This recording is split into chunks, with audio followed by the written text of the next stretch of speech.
Sir ఇవేవి నావి కావు, అసలు ఇవన్నీ ఏంటి? నువ్వు ఇటు రారా. సార్ కొట్టరు కదా సార్, అసలు ఇవన్నీ ఏంటో నాకు తెలియదు సార్.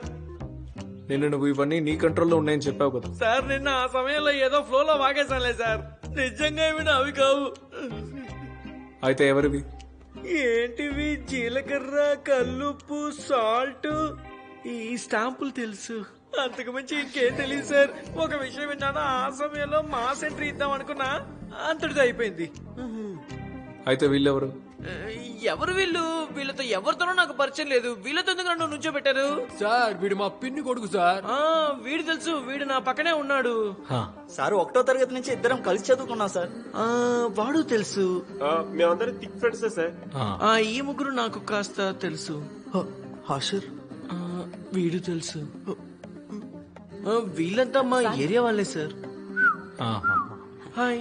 నువ్వు ఇటు రా. వస్తున్నా సార్. వీటిని సెపరేట్ చేస్తాను, ఇవి నా వస్తువులే సార్. వీళ్ళకి సరిగ్గా దమ్ము కొట్టడం కూడా రాదు, దాడతామలు. ఇప్పుడు విషయం ఏంటంటే వీటిని సెపరేట్ చేసి ఉండి, లేదంటే వీళ్ళు షేర్ అడుగుతారు. ఏసీ లేదా సార్ ఇక్కడ? ఎందుకంటే వీటిని ఇలా ఓపెన్ లో పెడితే పాడైపోతాయి, ఆ తర్వాత మీరు యూజ్ చేశారంటే కిక్కే ఉండదు. నేను యూజ్ చేస్తాను. సార్ వీళ్ళ నాన్నలు వచ్చారు. రానివ్వండి రానివ్వండి, పిల్లల్ని ఇలాగే పెంచేది, రానివ్వండి. అదేలా మా నాన్న చనిపోయారు కదా. లోపలికి రండి.